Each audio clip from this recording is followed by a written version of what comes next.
Olá pessoal, sejam muito bem-vindos a mais um conteúdo aqui do nosso canal, sempre trazendo as principais informações e só para confirmar aquilo que nós já havíamos avisado para vocês, que o CPTS-11 ele provavelmente estaria próximo da casa dos R$ 6 e quem sabe ficasse abaixo, né?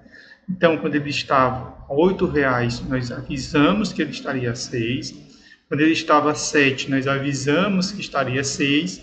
E agora que ele está a 6, nós estamos confirmando que ele vai permanecer na casa dos R$ 6, provavelmente entrando na casa dos R$ 5.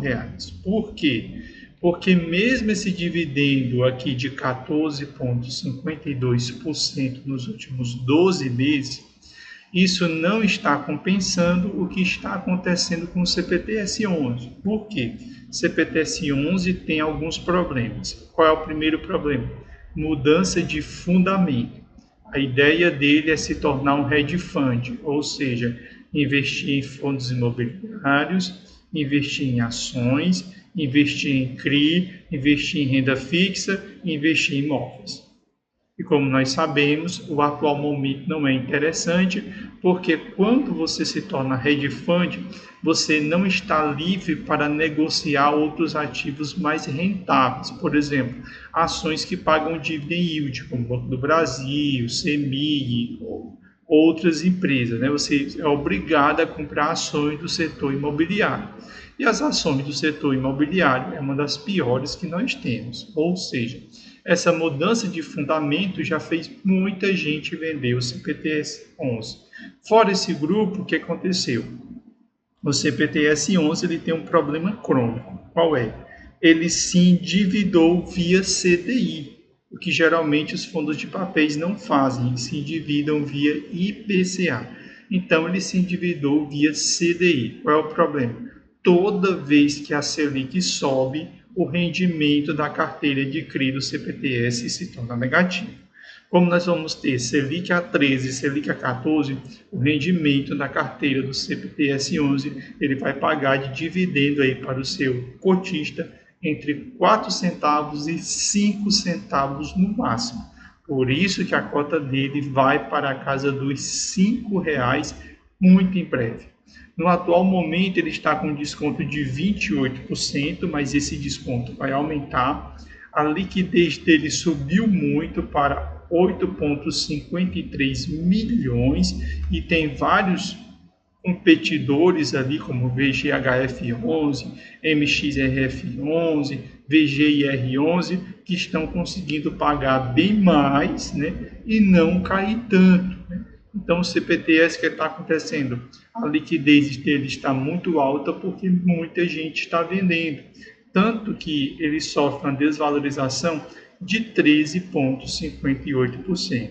Para mostrar para vocês que o golpe foi muito duro, o CPTS ele está se aproximando, não é das cotações de 2023, ele está se aproximando das cotações do tempo de pandemia, certo?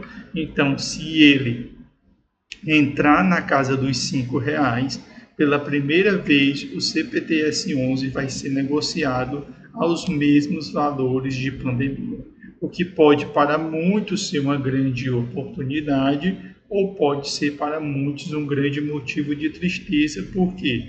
Porque o CPTS-11, como nós podemos observar, já teve períodos que ele bateu R$ 8, né?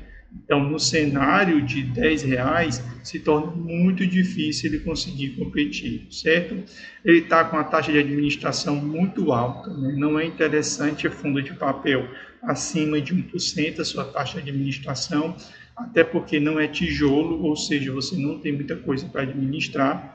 Seu número de cotista é 369.917, provavelmente esse número caiu porque muita gente vendeu. Tem mais de 317 milhões de cotas sendo negociada, seu valor patrimonial R$ 8,60, seu valor patrimonial 2,73 bilhões e o seu último rendimento foi de 8 centavos. Então você pergunta como é que um fundo pagando dividendo de 8 centavos ele está sendo negociado na casa dos R$ 6, é porque esse dividendo de 8 centavos ele não é sustentável, ou seja, não tem como ele se manter nesse patamar. Em breve ele vai pagar como se espera que ele pague. E como é que se espera que ele pague? Deixa eu mostrar para você aqui, ó. Ele pagou 62 centavos, 0,062, pagou 0,075, mas isso está levando às reservas do fundo, certo?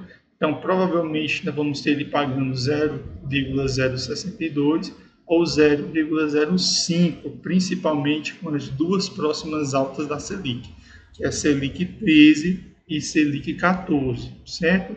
Então, você que é investidor, que está permanecendo CPTS não é um fundo imobiliário ruim, só que ele mudou os fundamentos e também em cenário de Selic alta ele sofre muito.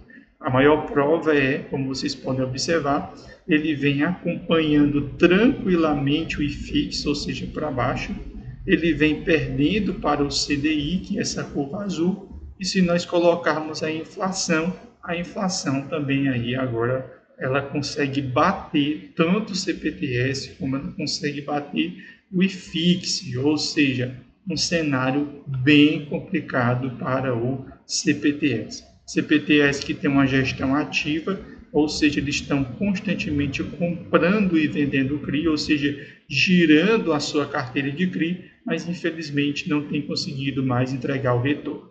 Além desse cenário, o que acontece? O dividend yield médio do CPTS é 15,11, ou seja, ele está abaixo.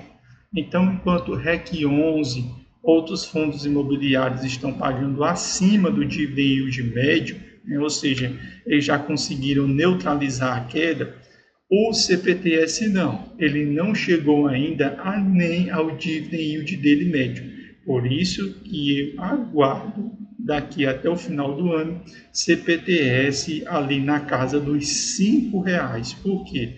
Quando ele entrar na casa dos R$ 5, essa queda vai fazer com que o dividend yield dele supere os 15,11, ou seja, vai começar a desacelerar a queda na cotação, certo? Por quê? Os fundos que nesse momento de crise já estão com dividend yield maior do que a média dos últimos 5 anos, eles já conseguem ali se equilibrar.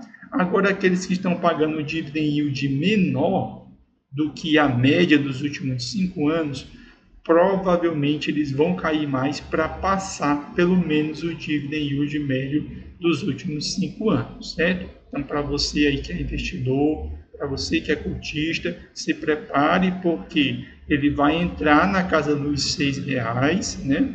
Só que diferente do dólar, que o dólar vai subindo, o CPTS ele vai caindo, certo? Por quê? Quando o dólar sobe, CPTS e dólar eles andam em sentido contrário. Por quê? Quando o dólar sobe, o Copom aumenta a taxa de juros para deixar o país mais atrativo. Só que se eu aumento essa taxa de juros, ou seja, aumento a Selic, aumento o CDI, o CPTS se encontra endividado via CDI, logo ele sofre. É por isso que você não ouve mais falar de Fiagro. Fiagro acabou. Por que Fiagro acabou?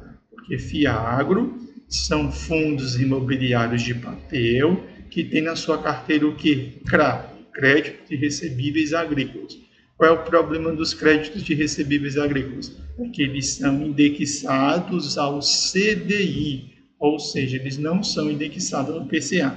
Como a Selic vai subir para 13 e depois para 14, não tem como esses fundos aí de indexado ao CDI eles conseguirem sobreviver, principalmente porque taxa alta e um segmento muito arriscado que são os fiados, certo? Então espero que vocês tenham gostado do conteúdo. Você que não é seguidor do canal, segue o nosso canal e até o próximo vídeo.